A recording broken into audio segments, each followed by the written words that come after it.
enter the Bapa-verse. The Bapa-verse. That's a deep, dark, dangerous place. So you can enter it if you want. Mark, would you like to explain what happened to George recently? Recently, George was fired from tfatk after being brought on as a sort of a charity case. This is what Brendan likes to do. I'll frame it this way. Brendan likes to publicly make pronouncements that he's doing good for other people. And I have several instances of this that are publicly available and also privately available to me that I can't recount just yet because I don't have permission from the people that he's told me about. But let's just say this. He will make grand public gestures. I'm donating something. I'm paying for Ray Borg's medical bills as a public example of something that he promised and then didn't follow through with because there's evidence to he said, I'll pay all of your medical bills. Well, then you're still raising money for it. A year later, why would you need that if Brendan Schaub covered your entire bills as he said he would? Now, while crying to Ray Borg, he said, I bought this person a car. I bought this person this. I got them. He'll make these things where he goes, I did this to help this person. It's one of his favorite ways to paint the narrative that he's not, in fact, the guy that everybody in the tfatk subreddit makes him out to be. He is, in fact, a good, giving, generous person. Now, one thing you might notice about narcissistic people that I've noticed over the years is they often are very generous if it can give them narcissistic supply, right? If I'm having a good time at the bar, then everybody's getting drinks. If I were to call you up and be like, yo, man, I need some fucking drinks, right? You'd be like, what the fuck are you begging me for money for? Go fuck yourself, right? So it has to be contextual. It has to be able to provide a direct source of narcissistic supply, such as being able to brag about donating something or being able to brag about getting this kid from bumfuck Illinois who wrote in and was on a weight loss journey and said, well, if you make it down to under 200 pounds, you can come wrestle Stevie Weavy. They brought him on the show. They put him up in the hotel. They didn't just do that, which is one thing. They made content out of it, right? So then it kind of becomes a different, but it's also still cool because for this kid, he's a nobody who has a family history that, isn't so bright. There's some mental illness issues. There's some drug addiction issues, something that I think a lot of people in America have either dealt with directly or know somebody in their family. Mental illness and drug addiction is a very common thing these days with the opioid crisis. So I'm not saying that to put him down. I'm saying this is where he came from, and Brendan wanted to be he overcame this to come here. He hired him on for a month was the initial agreement, then hired him on for 12, for a year, basically, I think at this point, maybe more. But I'm just going to say this. George did everything, worked his ass off, learned a bunch of new skills, went from doing nothing to kind of doing something, and also was just put in more hours than anybody because you move to LA, you don't really have a lot going on. It's hard to make friends, So it's I have my relationship, I've got my social life, got all those things. He could devote his life to Brendan. And so that's the perfect type of employee for Brendan because I'm an adult man and he was harassing me at all hours of the night to send him screenshots of his social media, to fill him in on how's socials, 12 times a day. I was basically on call for him 24/7 and he doesn't like to not, if you don't get back to him in a certain amount of time, he hates that. So George is the perfect person to have on hand and make a story about and bring him on stage at numerous events. And one little interjection here I'm going to have is he came to a live stream where Bert Kreischer comes in the building. And by the way, I'm not dissing on Bert Kreischer or whatever. I'm just going to say more of a general statement because he was super nice to me. He was cool. He was good on the live stream. He's doing Brendan a big up because Bert Kreischer does have a big fan base. So coming in and being on his show, it's he didn't have to do that. He took time out of his day to come visit the studio and was perfectly nice to me. They introduced George and go, oh, he's on this weight loss journey. He still has a bunch of loose skin because he lost 200 plus pounds, 250 pounds. It's a lot of weight to lose, so you have remaining loose skin. You have to get it removed surgically. And Bert goes, I'll put a third of that down. If you we all want to raise the money here. And I'm going, and then Brendan was yeah, I'll put a third down too. And it's there wasn't anyone else in the room who is a self-proclaimed millionaire. So it's kind of what am I supposed to be I'll raise a GoFundMe, I don't think I can just promise someone $3,000 right now, just flippantly. But also I feel don't you guys aren't you driving Ferraris and shit?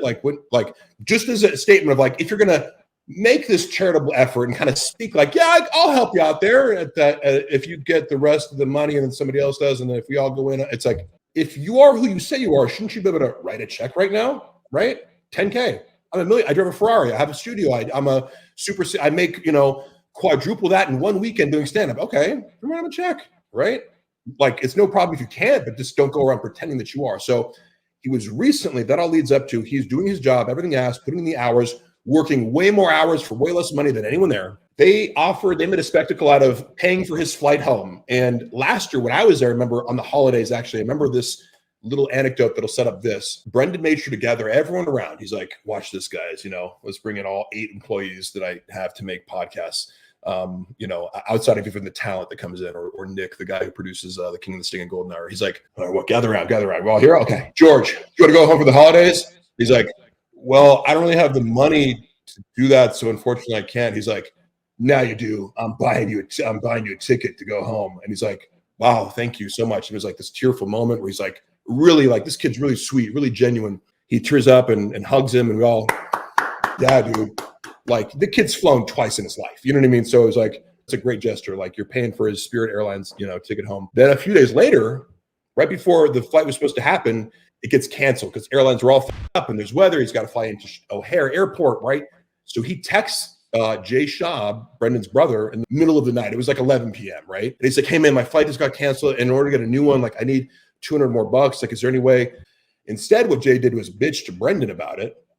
And then instead of fixing the problem and just forgetting about it, Brendan comes in Monday morning. He's like, bro, can you fucking believe this George kid? He's hitting up Jay and fucking blowing him up in the middle of the night because his flight got canceled and he fucking wants more money to risk. I'm like, yes, I can believe that the 21-year-old kid who's flown twice in his life had a little bit of anxiety about his flight suddenly being canceled and not having any money to get a new one. I can imagine that, yeah. And I can imagine fixing the problem immediately and not telling anyone else, because that's shaming somebody for not having money. Can you believe he hit up Jay, the guy who booked his flight? What is he, his travel agent? Yes, he's your travel agent. He's my travel agent too. He booked all the travel for me. I'd always get confirmations and emails and flights from Jay Schaub, right? So the fact that he comes in to publicly have this charity move to get, oh, we're flying him home. Yeah, we're flying him home. And then privately turn around and go, this kid needs $200. Like, put in my ATM. I'm like, that's gross. Maybe to send him the money and then just keep that to yourself. They did a similar thing this year, where, like, on air, they're like, we're flying you home for Christmas. Like, Chin, look up flights. Like, oh, it's only $150. They're like, okay, yeah, I'll fly it you right now. And they're like, oh, that was for March of next year. Flights right now are $600. I'm like, oh, like, they made a joke about it, but they legitimately were like, ooh, it's like, oh my God. So they sent him home, having hired this other chick who he's also trying to bang, because I talked to the ex-boyfriend of the new girl who they have on the show. And apparently Brendan Schaub was causing problems in their relationship before they broke up because he was constantly texting her at all hours. What the f could she possibly be doing for him as the intern on a show for 2 episodes a week, where she's basically required to appear? They have a separate editor. They have a guy who does Photoshop. Like, all the jobs are covered. You don't need to be talking to Brendan Schaub and having, like, giggly secret phone calls. You're like, ha ha ha, like, what are you laughing about? Nothing, just talking to Brendan. It's work, babe. That's how he made it seem to me. And I believe this guy because he's a highly credible source. So Brendan Schaub is obviously either this girl or trying to her. So you bring this girl in, start paying her, and then go, oh, George, sorry, and all that training and mentoring and leadership, I prepared you to, we don't need you anymore, sorry. And instead of doing that before you went home from the holidays, so you could make the decision to bring all your shit home and make that the move, you let him fly home, have the holidays, and then the day after Christmas say, hey, I don't want to have this conversation with you. I'm going to let my lawyer, Lex, call you up and tell you that you're fired instead of me. Because I brought you on. I got all the attention. When it comes to the uncomfortable stuff, but I just wanted to make sure that he saw that I was calling Brendan Schaub in email because he has me blocked on text. And I said, you couldn't even call him yourself?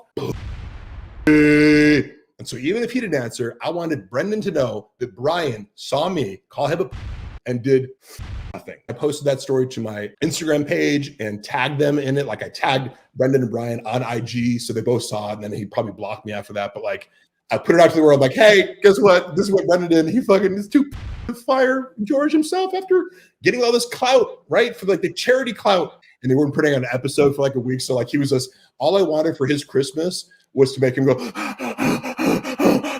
and I think I accomplished that. I also sent him a Cash App request for the dark web Adderall money that he stiffed me for. So I was just like, it's not that I need the money. I was just like, I just sent him, like, the request, like, on Christmas to be like, hey man, you still owe me money. Remember this? Remember when I got you a bunch of and you sitting and pay me? And like, it was like, you're admitting a felony. I'm like, oh no, is the FBI going to pop out of the bushes and arrest me for getting Actually, Mark, the FBI is actually waiting outside right now. That's what this whole thing was about.